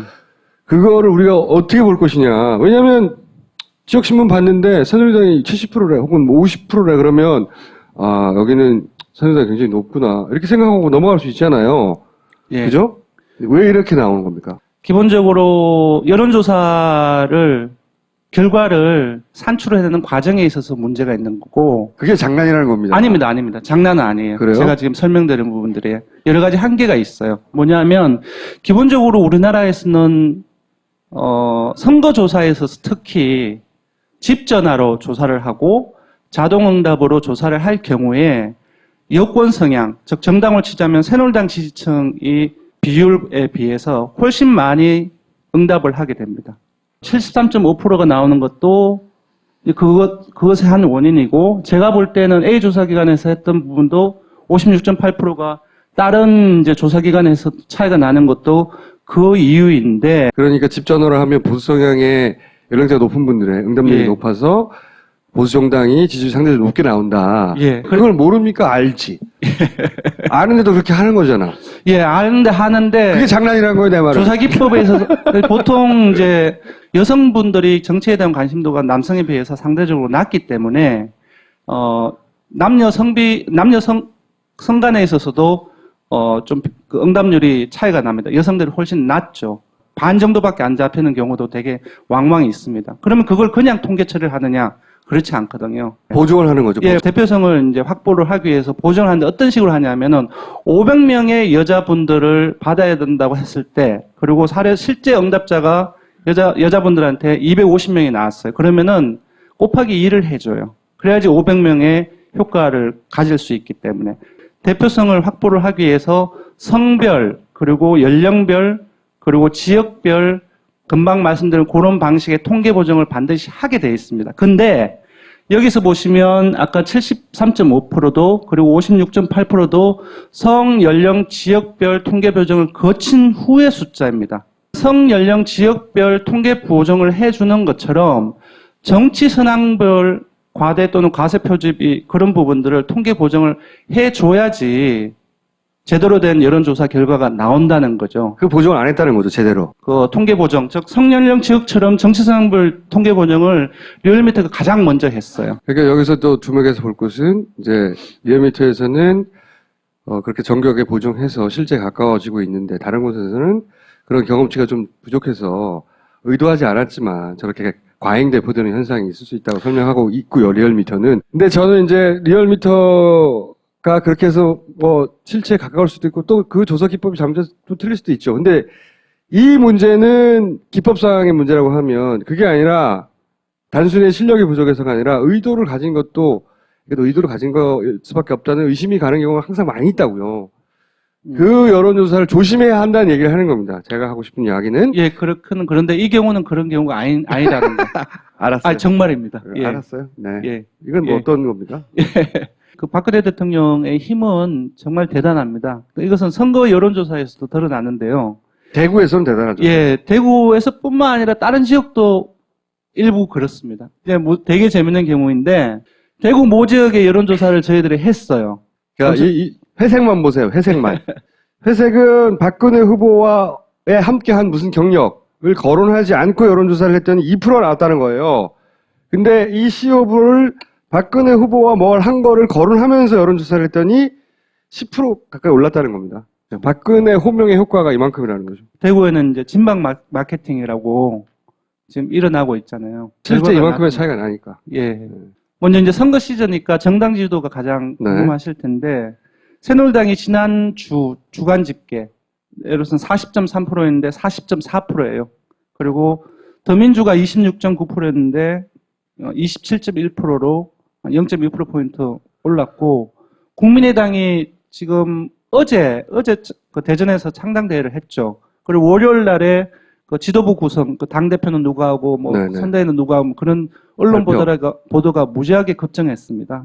그것 때문에 제가 볼 때는 13.1%에서 15.6%, 2.5%포인트가 올랐습니다.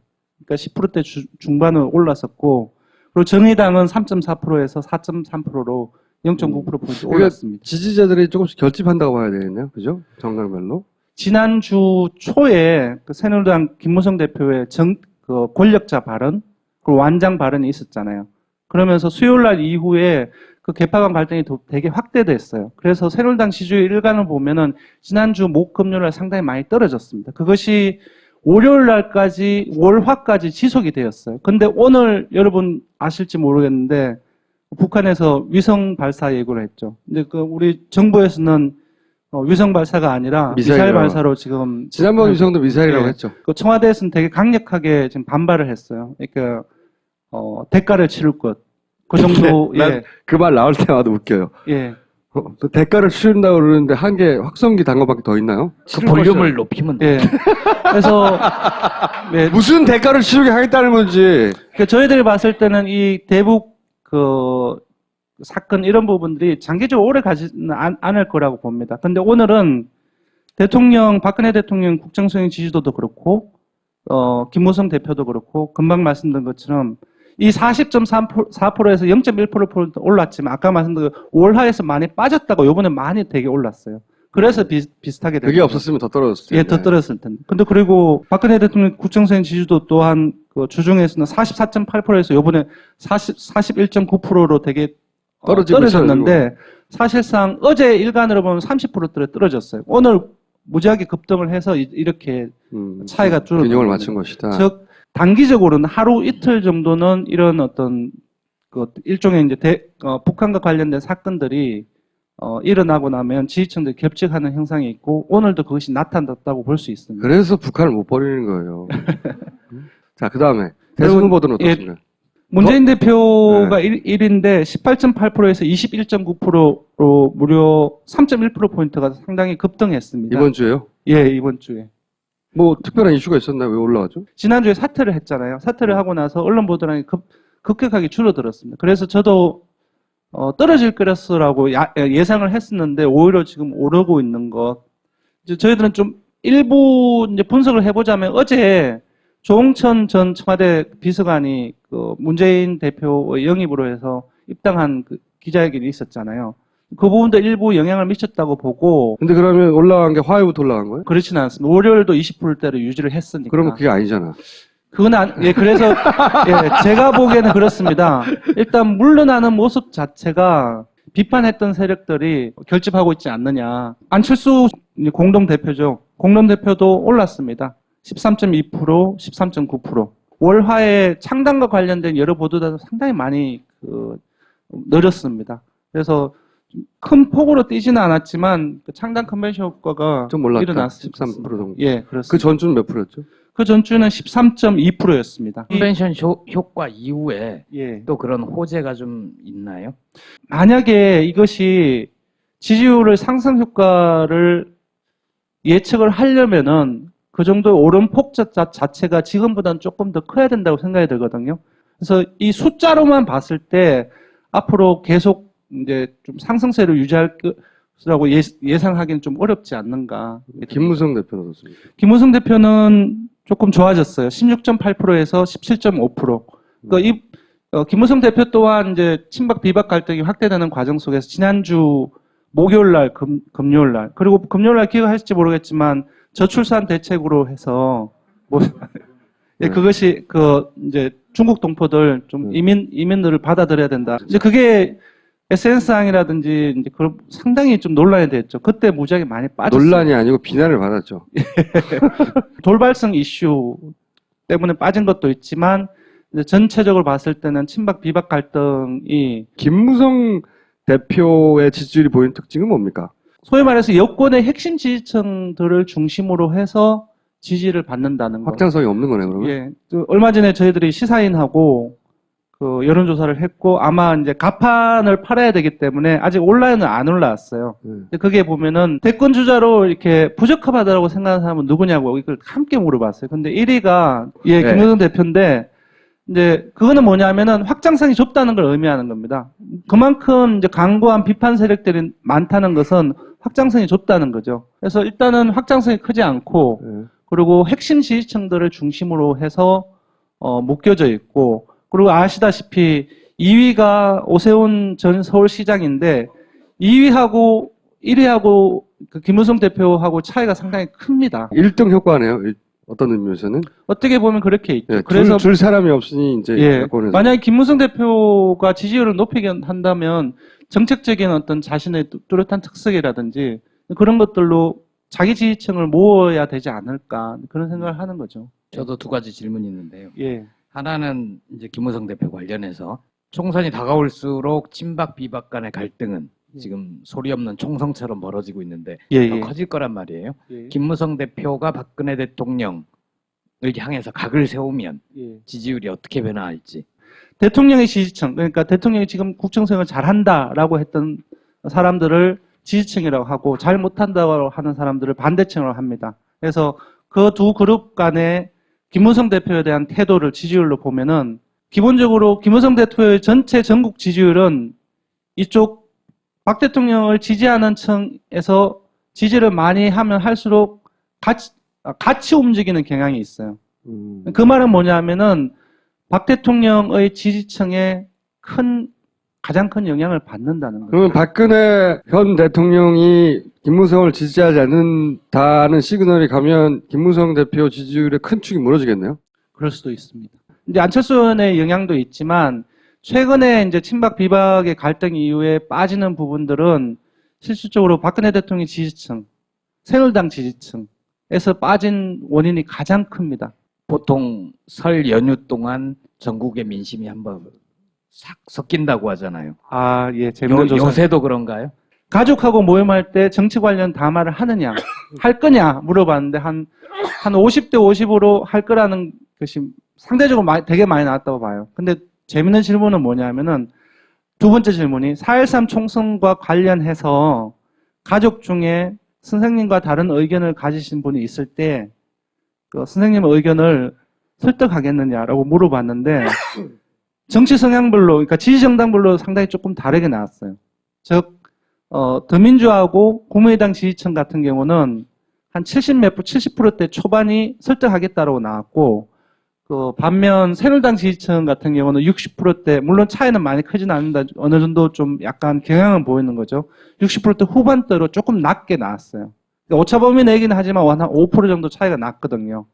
그래서 아마 지금 이제 더민주가 이제 화랑세를 보이고, 그리고 국민의당도 창당을 했기 때문에 이번에 정말로 설에 내려가면은 부모님들한테 본인이 생각하는 정견들을 이 후보 찍으라고 얘기를 많이 하려고 하는 생각을 가지고 있는 것 같아요. 상대적으로. 예. 자, 오늘 여기까지입니다. 감사합니다. 우리는 생각했습니다. 실외는 가까운 곳에 있다고. 우리가 파는 것은 음료 몇 잔일지 모르지만 거기에 담겨있는 것이 정직함이라면 세상은 보다 건강해질 것입니다. 그래서 아낌없이 담았습니다. 평산네이처 아로니아 친. 지금 딴지마켓에서 구입하십시오. 이 뭐야 이게? 보남칠 이노큐. 오, 야, 이거 어마어마하네. 이거 잠 안 오고 스트레스 있을 때 먹으면, 이게 지금 제주 황칠나무가 이거 진시황이 안 죽으려고 저기 했던, 제주 파나텍. 어마어마합니다. 제주 보남칠. 잠 못 드는 분들을 위한 제주 본황칠 이노큐. 인터넷 최저가 87,000원이 아닌 은하계 최저가 59,900원에 오직 딴지마켓에서만 구입하실 수 있습니다. 이거 21세기 한국형 히피다. 마지막 순간까지 책을 사달라고 그랬잖아요. 근데 정작 책을 살라니까 책이 없어. 서점에 전국 다 합쳐서 200권이 안 됐대. 출판사가 많이 찍지 않았겠죠. 그러니까 처음부터 책을 많이 찍지 않았고 이미 많이 남아있지 않았고 그래서 사람들이 사려고 했는데 이거 레어템이 된 거예요. 그렇게 하고 싶은 사람 엄청나게 많았어요. 그래서 제가 안타까운 마음에 혹시 그 안타까운 마음에 본인의 그 부탁이 또 새로 있냐. 그래서 부탁을 보내달라고 했더니 이분이 보내신 내용입니다. 네, 안녕하십니까 여러분. 세계의 명저 둥구리의 유랑투쟁기의 저자 둥구리라고 합니다. 아무리 제가 쓴 책이라지만 볼 때마다 너무 이렇게 감동이 밀려와서 이렇게 사다가 쌓아놓고 생각날 때마다 이렇게 읽고 있습니다. 현재 이 책 구입을 위해서 서점에서 검색을 해보면 이 책의 주문이 폭주하고 있다고 안내가 나와 있습니다. 여기서 폭주라는 것은 자동차나 오토바이가 난폭하게 달린다는 의미인데 본의 아닌 폭주로 여러분들의 평정을 깨트리게 해드려서 정말 죄송합니다. 어쨌든 그 때문에 이 인터넷 서점에서 책을 구입을 하면은 며칠 발송이 좀 늦어질 수 있기 때문에 그 점 양해해 드리고 일반 서점에서는 이 설날에 끝나고 나서 책이 들어가는 걸로 알고 있습니다. 참고해 주시기 바랍니다. 그리고 이 책을 만들어 주신 이 도서출판 한티제의 실무 책임자가 다름 아닌 대구의 변홍철 선생님이신데 이분은 제가 만든 박근혜 비판 전단지를 받아다가 하필이면 이 새누리당 경북도당 앞에서 뿌려서 제가 대구까지 끌려가서 8개월 동안 구속되게 만든 결정적인 역할을 하신 원수 같은 인간입니다. 평생을 시민운동, 환경운동에 매진해 오신 분입니다. 책을 이렇게 한 권 구입할 때마다 우리 같은 이 대목분들이 현장에서 투쟁 자금으로 쓸 수 있다는 것을 참고를 해주시고 많이 구입해 주시기 바랍니다. 특히나 이 책은 장롱 균형이 맞지 않는 분들에게는 적극적으로 추천합니다.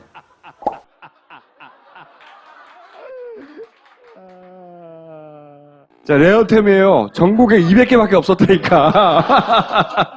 가슴에 뭐라고 써있는지 봤어요? 대무로. 괴테 대무로. 수준이에요. 굉장히 어려운 레어템이기 때문에 만약에 주문에 성공했다거나 만약에 배송이었다면 엄청난 물건을 확보하신 거예요. 자, 그렇습니다. 이제 몽구 나오시죠. 자, 이번 주 몽구가 찍어온 영상.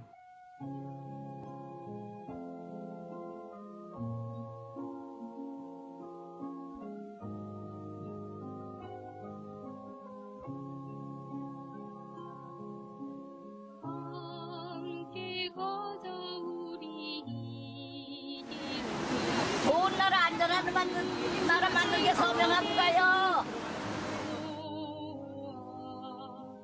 함께 가자 우리 길을 공지의 손 맞잡고. 안 나오잖아요, 시민들. 어떠세요? 안 나오니까 날에도 나와야지. 늙은 날에도 나와야지. 내 혼자 이달에도 무슨 달에도 나올 거예요. 그 진상규명이 돼야지. 왜 그거 못 밝혀? 그 못 밝히는 게 전부요? 진상규명이 돼야지. 그래가지고서는 죄인은 엄한 벌을 내리고 그리고 이 나라가 저기가 강물같이 흐르고 기쁨과 평화가 넘치는 좋은 나라 만들어야지. 그거 하기 위해서는 힘이 들어도 나와야지. 정부가 못 밝히고 시민들이 일어나 밝혀야지. 그거 와가지고 막 뭐라고 안 그래요? 날 갖다 가둔대. 저런 늙이는 갖다 가둬야 된대. 그래 가두면 좋지. 밥부터 먹고. 내가 가두는 게 겁이라면 이런 데 나와? 나는 넌 죽어도 저거 없어. 안 무서우세요? 후손들에게 좋은 나라 물려주려면 누가 희생하는 사람이 있어야지. 그냥 되는 게 어딨어? 누가 고통당하고 희생하는 사람이 있어야 좋은 나라 만들 수 있어. 그러니까 그 잠을 못 자고 내가 며칠 잠을 못 자고 그러다가 여기 와서 12일 단식하고 그 정도부터 잠을 조금씩 자. 12일 동안 단식했어 내가. 저기 아침 8시 40분인가 그때 이제 저거 그 폐가 잠기기 시작하더군 뭐. 그래가지고 선생님 이제 저거 진도 유세팀이었던가 뭐 진도 뭘로 최덕화 그 아이가 전화를 했는데 뭐 이래 하고서는 안 오고 10시 넘어가지고서는 그 구하러 왔더구만. 9시 반인가 10시 내서 구하러 왔는데 어민들이 전부 다 구하고 해경은 와가지고서는 그 선장만 그것만 구해냈어. 그 속옷 바람으로 기나오는 거 그것만 구해내가지고 왔어. 그리고 12시 반에 그 또 해군이 구하러 왔는데 해경이 저기 인딘가 뭐 거기에다가 저거 했다고 타라고 그래가지고 그 사람들을 안 구하고 그냥 갔어 해군이. 그래 해군 뉴스피가 19명이라고 그러더라고 구하러 온 사람들. 그러니까 그 사람들이 하나에 한 명씩만 구해서도 19명이 살아났잖아. 그런데 애들을 살릴 수 있는 거를 그냥 죽였으니까 학살이야 그거는. 해가 저거 해서 그런 게 아니야. 못 구해서 구해러 온 거를 못 구하게 했기 때문에 해경을 그 시골 동통에 갖다가 깎으로 쳐박아야 돼. 누구든지 먼저 온 사람 보고 빨리 구해라 그래야지. 그리고 이명박의 그 미친놈도 뭐 때문에 규정을 바뀌어가지고 해가를 20년 쓰던 일본 배를 사오게 만들어 30년으로 규정을 바뀌어. 이명박이 구성시켜야 돼. 이명박이 그놈도 구성시켜야 돼. 뭐 때문에 규정을 바꿔 20년이면 폐탈시켜야지 별을 갖다가. 그러면서 또 진실도 안 밝혀내는 게 무슨 정부고 국회의원이고 뭐여 하나라당도 다 저거 썩을 놈들이여. 사람 목숨을 귀중하게 여기고 저 찍어준 사람들이 무엇을 원하는지 그걸 알고서는 생각해야지. 당연히 수사권 기소권을 국민한테 줘야지. 그래가지고 진실을 밝혀내야지. 재구실 못하는 것들. 국회는 뭐 하는 것들이요? 국민을 대변하라고 국회의원 뽑아줬어. 내가 내 가짜 뒷다리도 몰라도 내가 해도 그만치만 안 하겠다. 그러니까 사람 목숨을 귀중하게 여기는 사람이 몰라서도 그런 사람이 올라앉아서 정치를 해야 돼. 그러니까 서로 돕고 서로 의지하고 살아야지. 사람 목숨을 제일 귀중하게 여기고 사람 목숨을 구하기 위하여 모든 게 다 시설 정비가 돼 있어야지. 사고가 나도 구하지도 못하고 또 끼리끼리 논하다고 해가 와야 구해야 된다고 온 사람도 되돌려보는 이따구 정부가 어디 있어. 내가 분해서 이길 수가 없어요. 내가 하도 분해가지고 12일 단식을 하고 지금 보식 중이에요. 죽만 먹고 지금 미국 먹다 지금 죽 먹는데 지금 해봐서 잠을 조금 자도 분해서 잠이 안 와. 세월호법에 뭐 저거 뭐요 수사권 기소권 달리는 게 뭐가 잘못이야. 법이 웃음만 만들면 되는 거지. 법을 사람이 만드는 거지 뭐 하루에 만들어줘. 인간이 다 만드는 거지. 기소권 수사권을 법을 만들면 되는 거지. 왜 못 만들어? 하나라다 새끼들 개새끼들 왜 못 만들어 그 법을. 에? 우리나라 저거 일정 해방되었고 유경했고 얼마나 고생시를 살았어요. 그때는 인심이 좋았어. 거리개 땅을 쪄도 온 동네가 서로 나누어 먹고 서로 이렇게 좋게 살았어요. 지금은 좋은 걸 처먹어도 옆에 사람이 있어도 저만 처먹을 때 나눠 먹을 줄 모르는 이 더러운 세상이 됐어. 윤리 도덕이 다 무너지고 이기적인 주의자들, 권력자들, 돈 있는 놈들만 사는 세상이야. 힘 없는 놈은 그저 맞아 죽고 어디 가든지. 이런 더러운 세상이 어떻게 살고 싶어? 다음 방송 때 직접 모시려고 이 할머니를. 그래요? 네. 왠지 샌더스가 좀 떠오르는 거잖아요. 이 할머니가 이명박 대통령을 진짜 싫어하거든요. 그래가지고 직접 이야기를 들으면 얼마나 나쁜 사람인지를 알 수 있어요. 다음 방송 때 나와서. 네. 자, 이분도 한번 모시기로 하고요. 자, 다음. 인천공항. 이번에. 네. 근본적인 문제가 무엇인지를 이거 가지고 이제 테러 방지법 밀어붙이려고 하는데. 인천공항보다 산하에 노동자가 7,000명이 약간 넘고요. 그중에 6,000명이 간접고용 비정규 노동자. 그러니까 공사 산하가 아니고 공사가 하청을 준 용역업체 소속 노동자가 6,000명입니다. 이 사람들을 다 외주 하청을 통해서 간접고용 노동자로 고용하고 있다 보니까 이 노동자들에 대한 처우의 문제라든지 그 다음에 근로 조건의 문제 이런 게 굉장히 열악합니다. 그러다 보니까 이번에 터졌던 사고 같은 경우에도 이 노동자는 열심히 일하고 싶지만 계속 비용 절감이라는 측면에서 이 초면 노동자들을 정부나 공항부서는 비용으로 보고 있습니다. 그래서 비용으로 보니까 계속 비용은 줄이고 절감해야 될 대상이 되지 않습니까? 그러다 보니까 계속 인천공항의 근무 조건이 열악해지고 사기는 꺾이고 이런 종합적인 문제가 이번에 이런 문제로 터졌다. 저는 이렇게 생각하기 때문에 인원 충원도 돼야 되지만 더 중요한 거는 간접고용 상태에서 이 중요한 노동자들을 왜 간접고용 상태에서 두게 하냐. 인천공항소가 직접 고용해야 된다라고 이제 주장하고 있습니다. 직접 고용할 여건은 되는 거예요? 인천공항공사가 수익이 굉장히 높은 공기업입니다. 아까도 보셨겠지만 수익률이 되게 높아요. 돈이 없어서 간접고용 비정규직 하고 있다는 건 거짓말입니다. 또 하나 저희가 이제 연구 용역을 해보니까 저희를 오히려 6,000명을 직접 고용하는 게 더 비용이 싸요. 왜냐면 간접 고용하고 있으면 하청업체한테 이윤과 관리비 따로 떼어줘야 됩니다. 근데 직접 고용하면 그게 없어지는 거예요. 그렇기 때문에 사실은 직접 고용하는 게 더 효율적이다라는 연구 결과도 있습니다. 근데 그걸 하지 않고 있는 거예요, 지금. 왜 안 하는 거예요? 민영화, 공기업 민영화법에 해당되는 기업입니다. 인천공항공사. 언제든 민영화 될 수 있게끔 태세가 갖춰져 있는 데예요. 그러다 보니까 언제든 분할해서 매각할 수 있는 태세가 갖춰져야 하는 것처럼 돼 있는 겁니다. 그래서 그런 차원에서도 다 쪼개서 외주 하청을 주고 있다. 저희 이렇게 주장하고 있고, 그래서 민영화 시도를 못하게 하기 위해서도, 그 다음에 인천공항이 더 안전하기 위해서도 인천공항 노동자들, 간접공항 비정규 노동자들이 정규직화돼야 된다. 저희 그렇게 주장하고 있습니다.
이곳에 지난 기간 동안 세계 1위 공항의 그 명성은 곧 이곳에 앉아있는 노동자들로부터였습니다.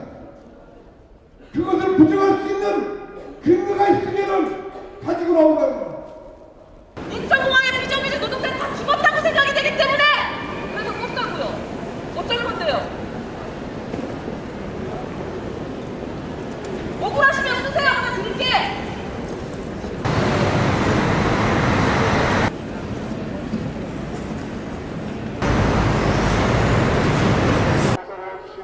더 이상 불법적으로 회사 명령하지 말고 당장 나가시오! 인간답게 살아보자! 인간답게 살아보자! 비정규직 철폐! 주제! 역사! 주제! 높은 사람들 지나가게 되면은 우리가 카트를 끌고 일하지 않습니까? 근데 카트도 다 저기 숨겨서 저기 어디 가서 숨어 있으라 그러고 얼른 없어져야 돼요. 우리가 어디 가서 빨리 숨으라고. 높은 사람들 뭐 공항공사 직원이라든지 누가 오면 뭐 학원 뒤에라도 숨어야 돼요. 뭐 기빈 손님 와갖고 뭐 기자회견에 하고 그러는데 그럴 때만 숨으라 그러고 그랬어요. 안 보이는 데가 숨으라고. 왜 숨으라고 한 거예요? 몰라요. 그냥 추잡해 보이니까. 그 한강 미안으로서 이제 추잡해 보이잖아요. 근데 그냥 가운을 입고 있으니까 보기 싫으니까 안 보이는 데 가서 있으라 그랬겠죠. 그럴 때 어떤 생각 드세요? 귀찮아져 한마디로. 아 간식 먹는 장소가 없잖아 우리는. 그러니까는 비상구 계단에서 먹는다든지 화장실 가서 먹으라고 간식 같은 것도 그래요. 여기서 아주 뭐 밖으로 못 나오게 해요. 11년 된 사람이나 14년 된 사람이랑 얼굴 똑같아요. 명절 때도 나와야 되고 여름 휴가도 없어갖고 4개월에 한 번씩 하루 쉬는 거 1년 나눠갖고. 그러니까 사람들은 또 못해. 여기 다니면 명절도 없어. 못 쉬고 저기.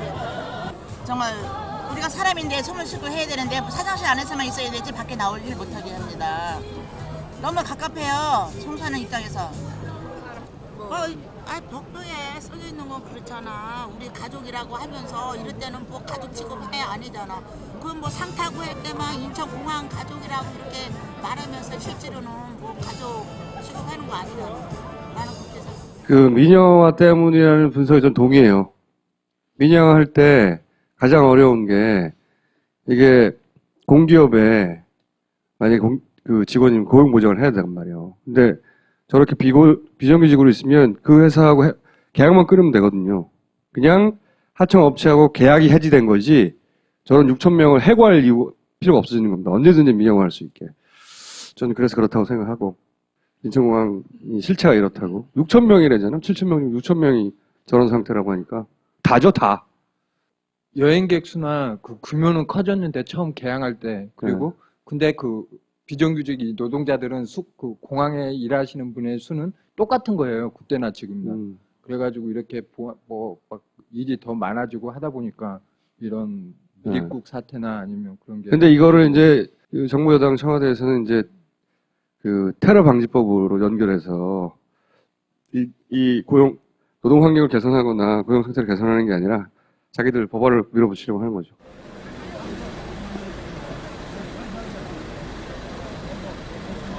현역 국회의원님들만 딱 옆으로 서세요. 그리고 여기 저 위원장이 있을 테니까 위원장까지만 딱 서시고 안타깝지만 나머지 혹시 예비 후보들은 나중에 그때 중간중간에 필요하시면 사진 찍으세요. 그렇게 하시고서 절대 다른 분들은 여기 우리 당원 동지들은 절대 대표님 쫓아오지 마시고 다른 쪽으로 가세요. 그게 우리 새누리당을 돕는 길입니다.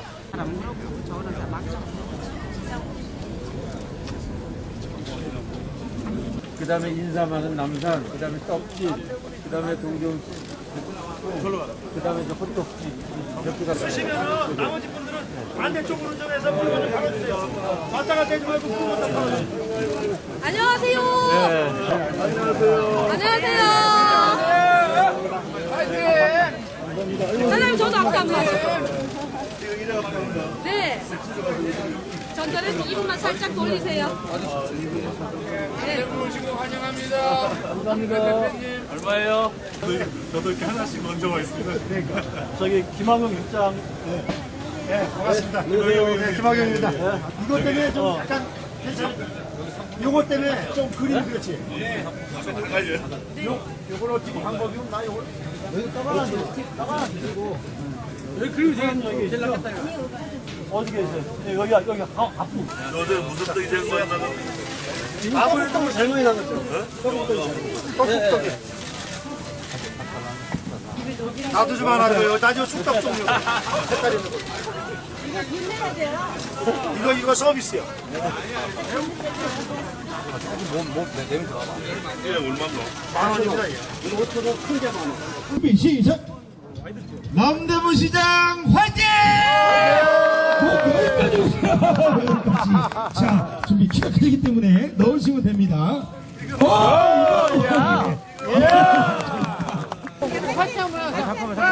앞에 막지 말고. 만원 주신 거예요?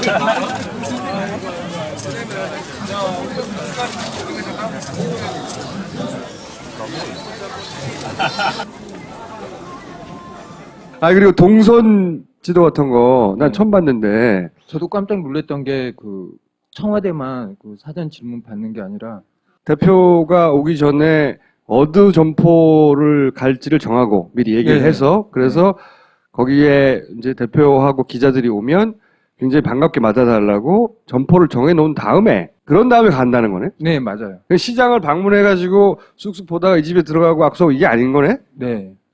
그래서 저도 깜짝 놀랐어요. 물어보고 싶은 걸 물어보세요. 시원해? 그거 하고 싶은 아니 저런 시장 방문 자체가 사실은 쇼인 것은 당연한 것인데 그런데 거기서 만나는 상인들과 미리 얘기가 된 줄은 몰랐어요. 난. 치밀한데. 근데 저기 오늘 노컷 뉴스에서 공개된 영상을 보면 시민인 듯한데 이제 사진 다 찍었으면 그만 가라. 항상 이런 당대표든 혹은 대통령이든 어디 방문할 때 거기 주변에 환호하는 사람들은 다 동원된 사람들이 대부분.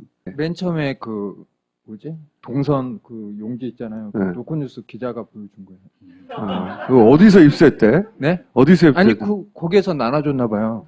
누구한테? 기자들한테? 네, 기자들. 자기들이 다 미리 이렇게 네. 여기 방문하니까 사진 그래서 갖고 기자들이 미리 그곳에 가 있어요. 오면 찍고 또 오면 다음 팀이 찍고 뭐 그래서 풀로 해가지고 서로 이제 이 영상을 가지고 자기들이 뿌리고 종편이 받고 공중파가 받고 그런 공장이 있는 거예요. 그런 공장이 새누리당은 참 잘 들어간다는 생각을 해요. 항상. 몽구를 이용하는 방법, 몽구 사용 설명서 잠깐 설명드리는 거죠. 사실 그 할머니나 박성수 씨나 또는 그 비정규직 인천공항의 노동자들이나 주류 언론을 다뤄주지 않는단 말이에요. 자, 오늘은 여기까지 하겠습니다. 감사합니다. 네.